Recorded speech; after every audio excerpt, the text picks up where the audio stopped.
네, 저는 본 말씀 통하여서 우리 빛에 거하기 위하여라는 말씀으로 말씀 나누겠습니다.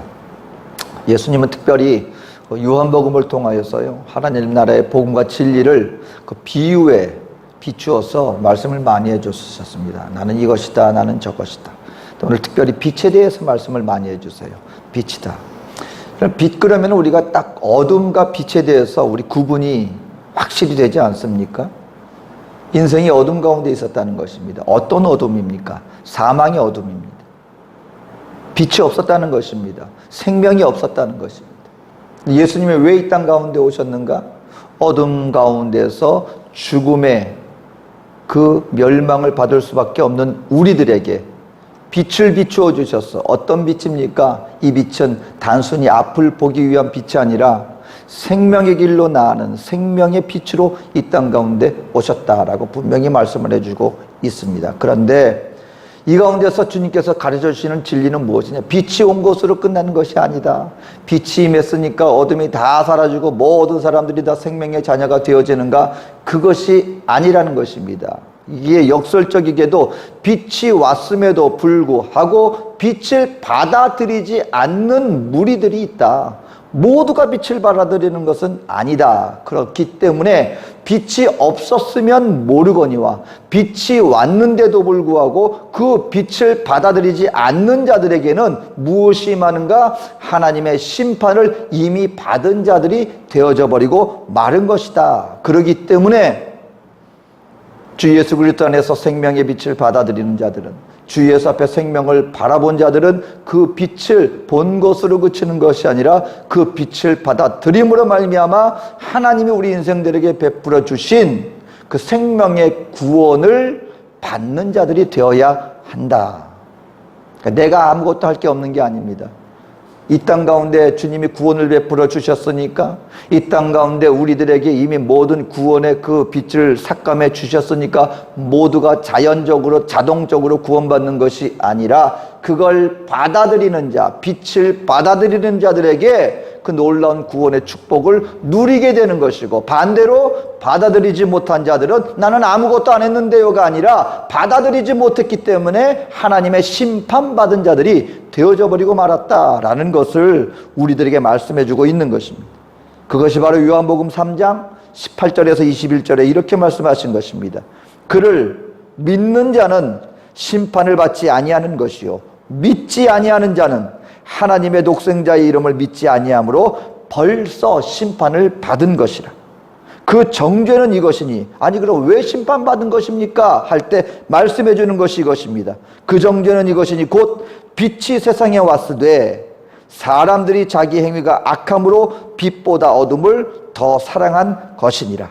악을 행하는 자마다 빛을 미워하여 빛으로 오지 아니하나니 이는 그 행위가 드러날까 하며, 진리를 따르는 자는 빛으로 오나니 이는 그 행위가 하나님 안에서 행한 것임을 나타내려 함이라 하시니라.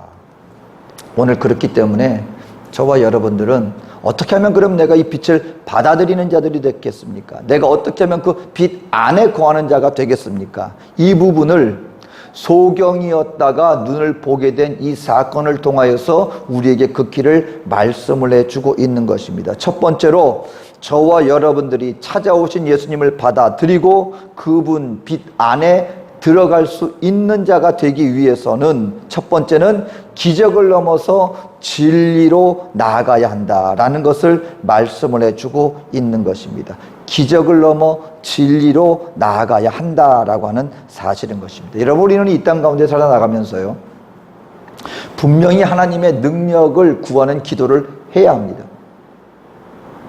여러분 알아야 합니다. 하나님 앞에서 우리 인생들을, 저와 여러분들은요, 나 스스로 살아갈 수 있는 존재들이 아니라는 것을 빨리 깨달아야 합니다. 나 스스로 할 수 없는 일들이 많아집니다.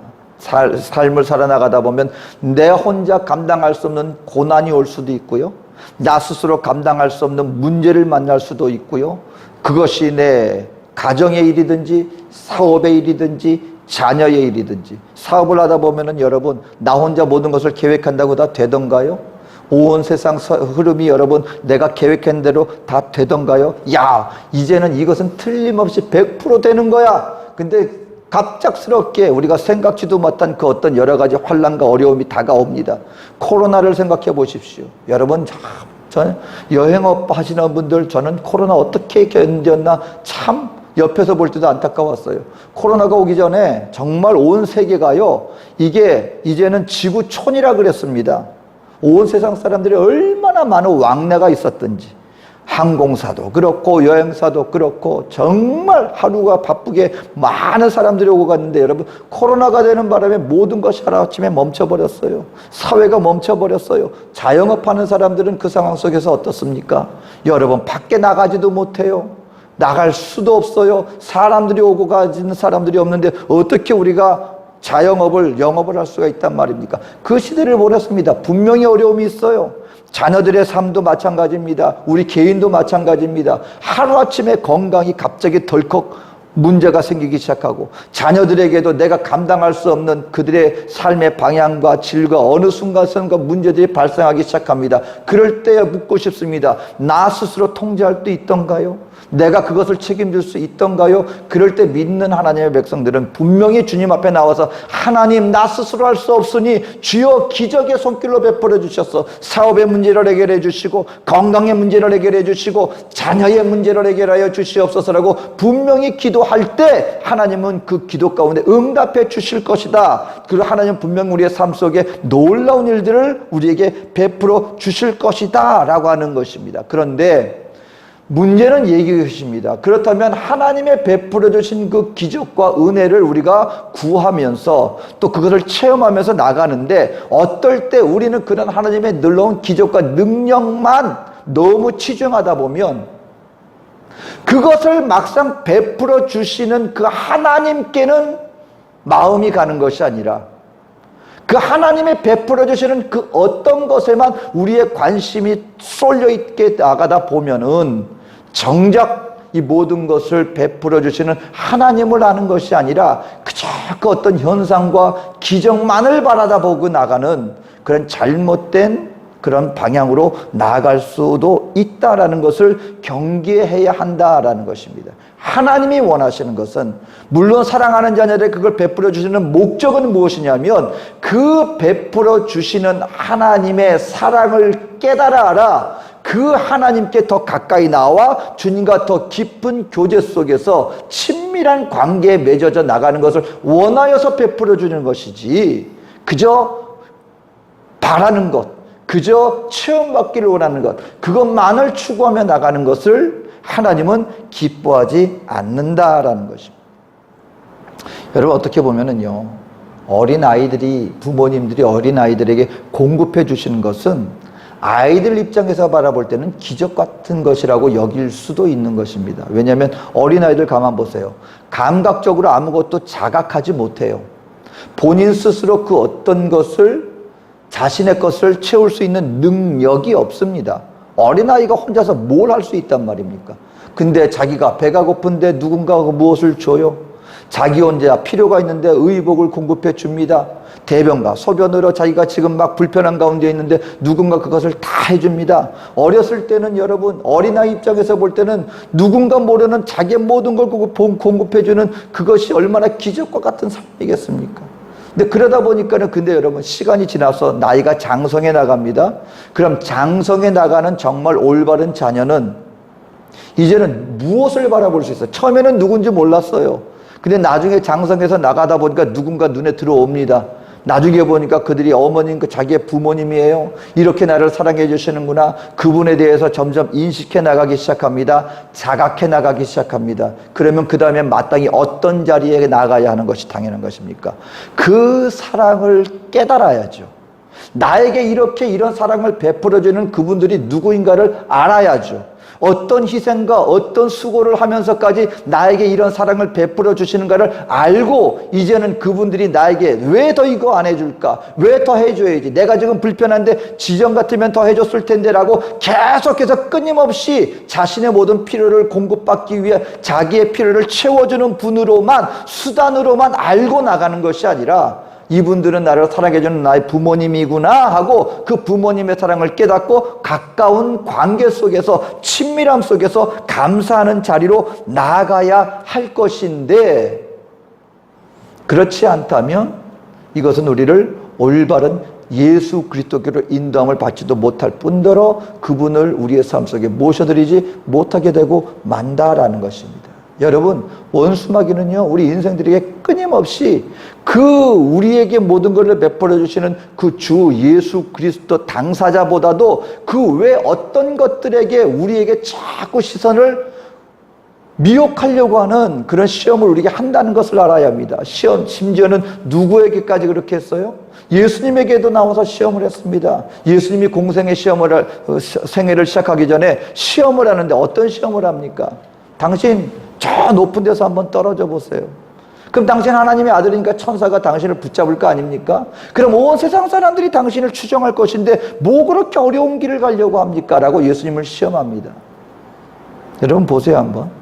예수님 말씀에 능력이 있고 수많은 사람들이 예수님에 대해서 관심을 갖고 있습니다. 근데 어느 날 보니까 예수님이 높은 성벽에 서시는 거예요. 아, 말씀을 전하시려는가 보다. 근데 이 예수님께서 원수마귀의 시험의 말을 딱 받아들여가지고 그래 한번 해볼까? 그리고 성전에서 떨어집니다. 수많은 사람들이 비명을 지를 거 아닙니까? 아니, 예수님이 성벽에서 떨어지셨네. 어떻게 된 일일까? 근데 이게 웬일입니까? 발에 떨어지기 전에 갑자기 속도가 줄어드는 거예요. 그리고 천사가 나타나더니 예수님을 딱 수중듭니다. 그리고 안전하게 이 땅에 떨어져요. 여러분, 예수님이 사람 모으려고 애쓸 필요가 있겠습니까? 오해받으면서 굳이 내가 이런 사람이야 라고 말할 필요 있습니까? 기적 한번 딱 베풀어 놓으면, 그리고 그 다음날 예수님이 내가 회당에서 말씀을 가르칠 거야 그러면은 아마 온 예루살렘과 저 멀리 있는 모든 사람들이 다 모여들 거예요. 그 대신에 한 가지, 여러분, 예수님의 기적에 대해서는 관심을 갖겠지만 모든 마음에 어떤 마음을 품겠습니까? 뭐 하나 내가 얻을 거 있을까? 빵 한 조각도 얻을 거 있을까? 그것으로 내 삶이 더 풍요로운 그 어떤 놀라운 기적을 내가 체험할 수 있을까? 그 외에 아마 예수님이라고 하는 이 존재에 대해서는 아마 사람들이 알지 못할 것입니다. 그리고 만약에 예수님이 십자가의 길을 선택하는 것이 아니라 이렇게 사람들의 명예와 인기에 이렇게 치중하여서 그 길을 선택하셨더라면 예수님의 십자가 없이는 이 땅에 예수님이, 우리 하나님이 나를 어떻게 사랑하셨는가에 대한 하나님에 대한 사랑의 증거를 아마 절단코 깨닫지 못하는 그런 상황이 되고 말았을 것입니다. 쉬운 길을 택하라. 우리 믿는 하나님의 백성들도요, 때로는 오늘 우리들은 이런 것을 주님 앞에 나와서 주님의 기적에 치우쳤어. 나에게 하나님이 그것을 해줬을 때 그것이 나에게 큰 기적이 되었지, 거기에만 얽매여서 계속 그와 같은 삶만을 누리고자, 그리고 정작 주님께서 우리에게 원하시는 주님과 동행하는 그 생명의 길, 그 십자가의 길, 그 갈보리 길, 그걸 추구하기보다는 이 땅 가운데 능력 있게 사람들 앞에서, 주님 앞에서 누리고 느끼고 체험되어지고 그런 것에 치우치게 되다 보면 정작 어떤 결과가 다가오게 됩니까? 정작 우리의 생명의 빛 대신 예수 그리스도 그분을 미처 모셔드리지 못하는 그런 실수를 우리가 벌일 수 있다. 여러분, 조심해야 되는 게요, 신천지가 노리는 게 바로 이런 부분. 기가 막히게 믿는 성도들의 그 갈급해하고 그리고 우리 속에 잠재되어 있는 그 어떤 욕망에 관련된 부분들을 딱 노리는 거예요. 어떡합니까? 정말 이것이 드러나기 전에는 상상도 못했죠. 교회들마다 미리 딱 들어와 있는 거예요. 일반 성도로, 전도받아서 온 성도로서 1년, 2년 시간을 보냅니다. 결코 급하게 하지 않습니다. 그리고 이미 교제를 다 형성해 놓습니다. 그러면은 그런 자연스러운 교제 속에서 뭐가 파악이 돼요? 신상 파악이 다 되는 거예요. 그러면은 이제 저쪽에 자신들에게 누군가 신령한 사람 역할을 하는 사람들에게 그분들에 대한 정보가 다 넘어갑니다. 이 사람들에게는 어떤 어려움이 있고 어떤 필요가 있고 그런데 그리고 그 중에 자연스럽게 기도를 많이 하는 분이 있는데 한번 우리 가서 성경 공부 한번 해볼까요? 우리 한번 교제 한번 해볼까요? 아니 늘 함께 교제하던 사이 좋은 성도가 한번 누가 있다고 하니까 같이 갑니다. 근데 그분이 딱 보더니 내가 기도하는데 아무래도 당신한테 이런 어떤 뭐가 있다고 성령님이 나에게 말씀해 주시는데 혹시 이런 필요가 있지 않나요? 거기에 다 넘어가는 거예요. 아니 이렇게 신령감을, 왜냐하면 꼭 자기에게 문제가 있는 그 부분이거든요.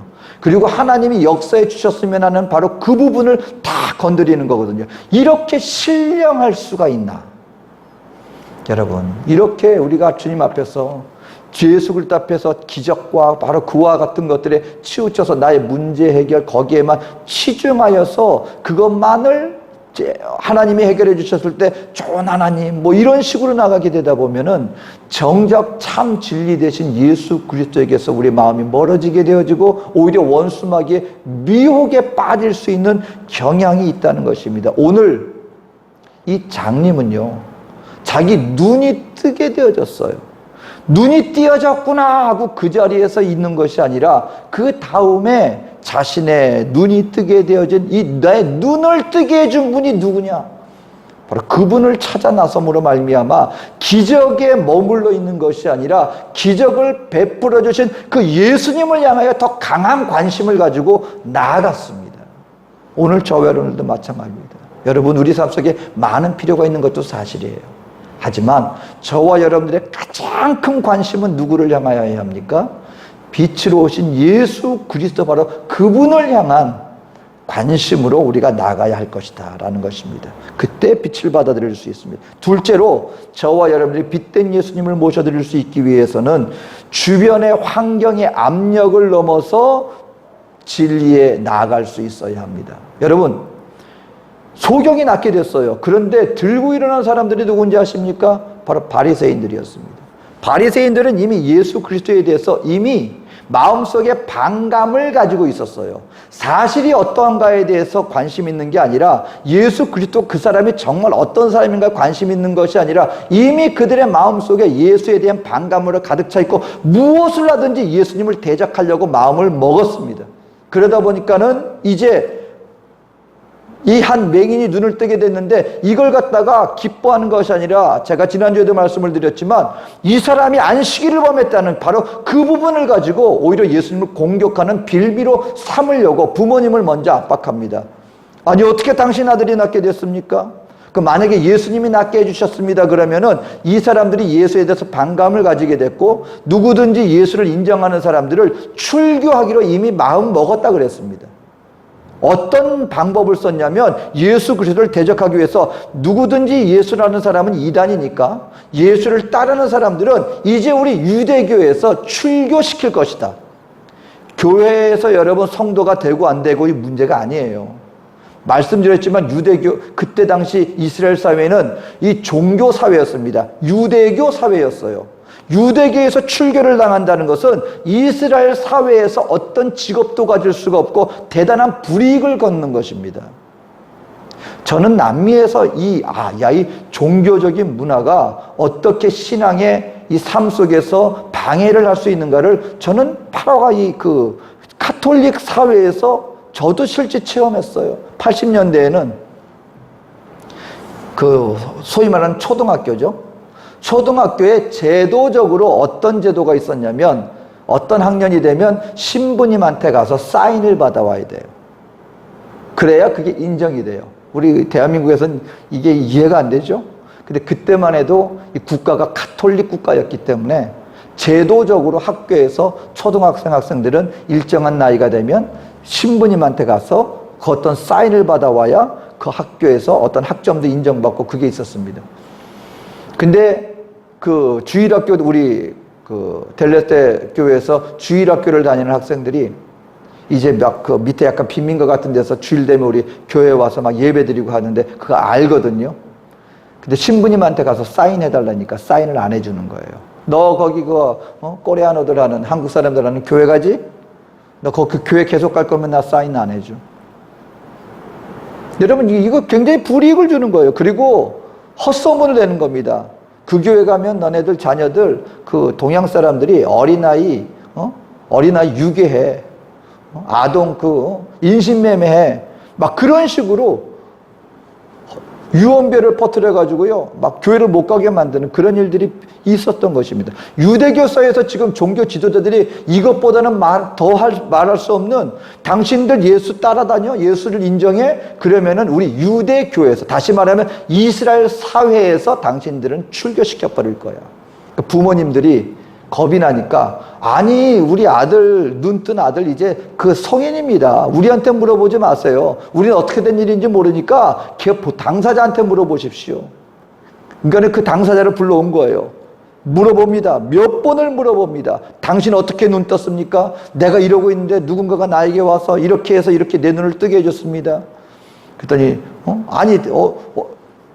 그 사람이 누굽니까? 근데 예수라는 사람인데, 아니 근데 우리는 모세는 어디에서 왔는지 알지만 그 사람은 어디서 왔는지 우리는 알지도 못하는데 어떻게 눈을 자꾸 떴다고 그러느냐? 자꾸 그러니까는 예수에 대해서 부인하게 만들려고 유고하고, 그리고 굉장한 지도자들이 그들의 위치를 가지고 압박하는 겁니다. 뭘 하게 만들려고요? 부인하게 만들려고. 근데 이 맹인이요, 끝까지 말합니다. 아니 무슨 말입니까?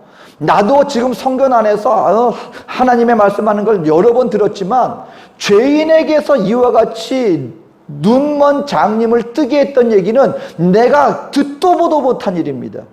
재미있는 사실은요, 유대인들은 죽은 사람이 살아나는 거는 많이 경험을 했어요, 역사 속에서. 왜냐하면 구약의 엘리야도 이렇게 죽었던 과부의 아들을 살리기도 했으니까요. 그러니까 우리가 볼 때는 죽었다 살아난 사람이 더 큰 기적인데, 유대인 사회에서는요, 장님이 보게 되고 절름발이가 일어나는 게 더 큰 기적이에요. 왜냐하면 이전에 그 어떤 선지자들도 그런 기적을 행한 사람이 없었는데 예수님은 행하시거든요. 그러니까 오히려 이 맹인이 그들을 가르칩니다. 아니 내가 이런 기적을 보도 듣도 못했는데 나에게 지금 그런 기적이 일어났습니다. 당신들이 나에게 자꾸 예수에 대해서 물어보는데 당신들로 그 사람 제자가 되기를 원해서 나한테 자꾸 했던 말 또 하게 만드는 겁니까? 부인하지 않아요. 그 예수께서 자기를 고쳐주셨다는 사실을 끝까지 부인하지 않습니다. 어떤 강압 속에서도, 어떤 압박 속에서도. 나중에 이 바리새인들이 하는 말이, 아니 너 죄인으로 나서 소경으로 있던 사람이 말씀 가르치는 우리를 너희가 가르쳐 들느냐?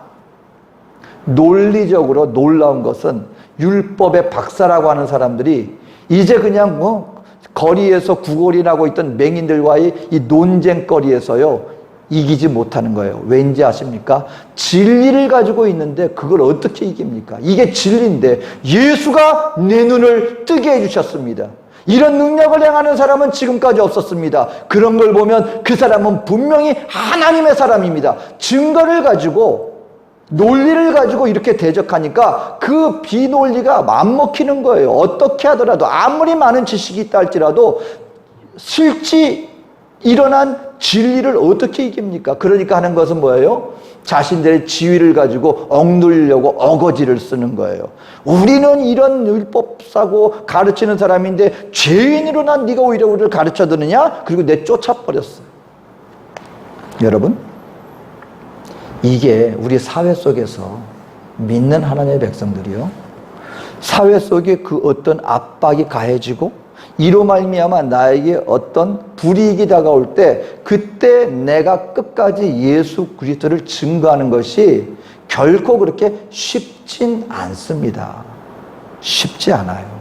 어디 가서, 특히 여러분 이제 보세요. 마지막 때가 되면은요, 우리 기독교에 대해서요 온 세상이 들고 일어날 겁니다. 분명히 예수를 믿는다는 것 자체가 놀림거리가 되고요, 조롱거리가 되고요, 비난거리가 되는 날이 이제 멀지 않았습니다.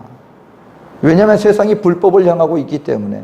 아니 당신들이 이렇게 편협합니까? 벌써부터 나타나고 있잖아요. 동성애에 대해서 입도 뻥끗 못하게 만들어요. 그리고 종교계에서는 왜 그렇게 당신들은 그렇게 차별합니까? 라고 하면서 그걸 받아들이게 만들도록 만들고, 여러분 이미 카톨릭에서는 공개적으로 동성애를 인정하는 길로 나갔습니다. 분명히 말씀드리죠. 그는 타협입니다. 교리적으로 어떤 포용이 아니에요. 그것은 세상의 타협입니다. 그리고 우리 기독교 어떤 종교, 어떤 교단에서도요, 동성애를 받아들여서 동성애자들한테 목사 안수를 주는 교단이 벌써 생겼습니다. 남 얘기가 아니에요. 먼 얘기가 아니에요. 이미 들어와 있습니다. 그런 세상적인 압박이 다가올 때 저와 여러분들 어떻게 비단에 걸 수 있습니까? 압박을 넘어서 진리 가운데 우리가 그것을 고수할 수 있어야 합니다. 한낱 구걸하던 이 맹인조차도요, 자신이 눈을 떠졌다는 사실 속에서 그 기적에 안주하지 않고 예수를 찾아 나갔고요, 주변 사람들한테 예수를 부인하려고 그 압박을 다가오고 있는데도 불구하고 끝까지 그것에 굴복하지 않았다는 것입니다. 마지막으로 우리가 어떻게 빛 가운데 들어갈 수 있습니까? 지금 현재 나의 자리를 넘어서 진리의 자리로 나가야 합니다. 하나님의 어떤 기적과 축복을 받고 나면은요, 한 가지 하려고 하는 경향이 있습니다. 그건 뭐냐면 그대로가 좋사오니, 이대로가 좋사오니, 그리고 매일 이렇게 주저앉고 싶어져요. 맹인이 그 자리에서 눈이 떠졌어요. 신세계를 맛보게 되었어요. 그러면 이대로가 좋사오니 여기에서 또 기적을 체험해야지, 또 여기서 좋은 일을 만나야지. 근데 이 소경은 그러지 않았어요. 찾아 나섰습니다. 결국 예수 그리스도를 만나는 자리까지 나아가게 되었고요, 육신의 구원뿐만 아니라 영혼의 구원까지 만날 수 있게 되었다라는 것입니다. 여러분, 예수님의 세제자들이 변화산성에서 예수님을 만나고 난 다음에요, 똑같이 그랬어요. 여러분, 은혜 받고 나잖아요. 그리고 하나님이 정말 나와 함께 하시는구나 하는 자리가 되면 우리 누구에게는 어떤 마음이 드냐면요, 요대로만 있었으면 좋겠다. 왜냐면 매일같이 세상에 힘들고 어려운 일 만나고 정말 매일같이 세상의 전쟁터와 같은 곳에서 그렇게 부딪히고 살아가 아침에 눈을 뜨면은 정말 나를 억누르는 것들이 많은 세상 속에서 어느 순간인가 정말 은혜를 받게 되어지면은요, 심지어는 주여 이대로 주님 안에 그냥 주님 품에 갔으면, 주님 안에 섰으면, 싫은 거예요. 세상에서 내가 감당해야 할 나의 십자가, 이거 감당하는 게 벅찬 거예요. 그러니까 어떤 마음이 들어요? 그냥 이대로만 있었으면 좋겠습니다. 근데 여러분, 그때 우리 주님이 제자들에게 하신 말씀, 밑에 있는 어떤 일이 벌어지고 있어요? 귀신 들린 아들이 지금 나가 떨어지니까 그거 좀 문제 해결해 달라고 눈물을 흘리면서 지금 요청하고 있는 아버지가 있는 그런 세상이 있거든요. 근데 예수님 말합니다. 자, 가자. 아직은 때가 아니야. 지금은 우리가 감당해야 할 나의 십자가를 감당해야 할 그때야. 가자. 어디로요? 세상으로. 성도 여러분, 오늘도 빛 대신 주님이 우리 가운데 오셨어요. 주님의 은혜의 기적의 손길이 분명히 우리 가운데 존재합니다. 근데 여기서 우리는요, 안주하려고 하기보다는 주님 오시는 그날까지 어떤 마음으로 나의 십자가를 지고 내가 마땅히 감당해야 할 예수 그리스도와 동행하며 주님께서 하자, 우리 이거 하자, 그 사명이 우리에게 있습니다. 여러분, 사람마다 다르고요, 교회마다 다르고요, 각자 그게 있어요.